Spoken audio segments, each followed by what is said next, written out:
Pada kali ini kita akan membahas tentang perkembangbiakan pada hewan. Sama seperti dengan tumbuhan, hewan juga berkembang biak. Perkembangbiakan pada hewan bertujuan untuk mempertahankan populasi spesies hewan tersebut. Perkembangbiakan pada hewan terdiri dari dua jenis, yaitu perkembangbiakan secara generatif dan vegetatif. Masih ingat apa itu generatif?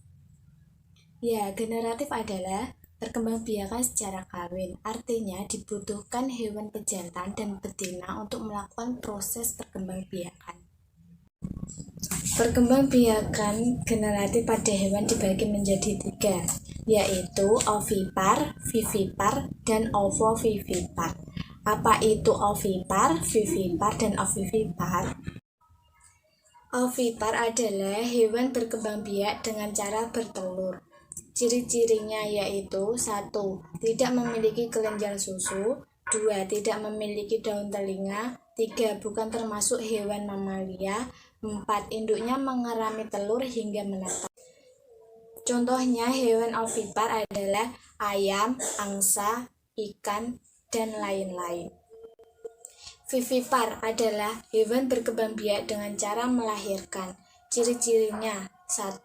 Memiliki kelenjar susu. 2. Memiliki daun telinga. 3. Termasuk hewan mamalia. 4. Memiliki rahim. 5. Induknya menyusui dan melahirkan. Contoh hewan vivipar adalah lumba-lumba, kucing, anjing, dan domba. Ovovivipar adalah perkembangbiakan hewan dengan cara bertelur di dalam tubuh dan menetas di dalam tubuh, kemudian mengeluarkan individu baru dengan cara melahirkan. Ciri-ciri ovovivipar: yang pertama, memiliki embrio yang berkembang menjadi cangkang telur di dalam tubuh induknya. Yang kedua, tidak memiliki kelenjar susu. Dan yang ketiga, tidak menyusui anaknya. Contohnya yaitu platinus, kadal, bunglon, dan lain-lain. Perkembangbiakan vegetatif pada hewan. Perkembangbiakan ini terjadi tanpa perkawinan. Ada 3 cara perkembangbiakan vegetatif, yaitu 1. Membelah diri, 2. Tunas, 3. Fragmentasi.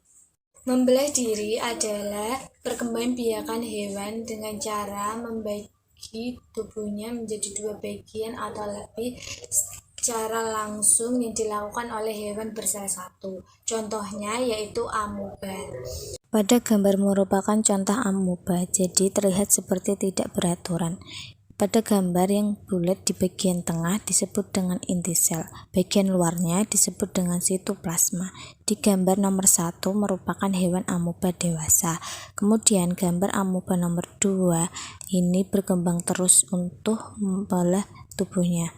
Nah, bagian tubuh yang terbelah itu adalah bagian sitoplasma dan juga inti selnya. Kemudian pada gambar nomor 3 sudah terlihat inti selnya memisah dan juga sitoplasmanya akan memisah. Kemudian gambar nomor 4 inti selnya sudah jelas terlihat dan juga sitoplasmanya akan terpisah. Di gambar nomor 5 juga mengalami perkembangan, dan di gambar nomor 6 tubuh amoeba sudah membelah menjadi 2. Hewan amoeba bisa dilihat jika menggunakan kaca pembesar atau mikroskop. Bertunas adalah perkembangbiakan pada organisme yang baru tumbuh. Tunas baru akan melekat sepanjang perkembangannya hingga menjadi organisme baru. Contohnya yaitu hidra. Di berikut ini gambar dari hewan hidra. Hewan ini dapat kita lihat apabila kita menggunakan mikroskop. Nah, jadi mikroskop tersebut merupakan alat pembesar. Jadi kita bisa melihat benda-benda yang sangat kecil dengan menggunakan alat tersebut. Nah, perkembangbiakan tunas ini merupakan pertumbuhan calon anak berupa tunas yang menempel pada tubuh induknya, hingga ketika cukup dewasa akan melepaskan diri dari tubuh induknya. Pada gambar berikut termasuk hidra dewasa. Pada hidra dewasa tumbuh tunas atau calon anak. Gambar berikutnya yaitu tunas mulai tumbuh dan berkembang. Apabila tunas sudah dewasa akan melepas diri dari induknya dan menjadi individu baru. Fragmentasi adalah perkembangbiakan hewan dengan cara memotong tubuhnya sendiri atau pemutusan bagian tubuhnya. Contohnya yaitu planaria. Gambar tersebut terdapat cacing planaria. Apabila terpotong akan menjadi individu baru yang digambar yang terpotong bagian kepala dan juga ekornya. Maka nantinya bagian kepala akan tumbuh tubuhnya dan ekor menjadi individu baru.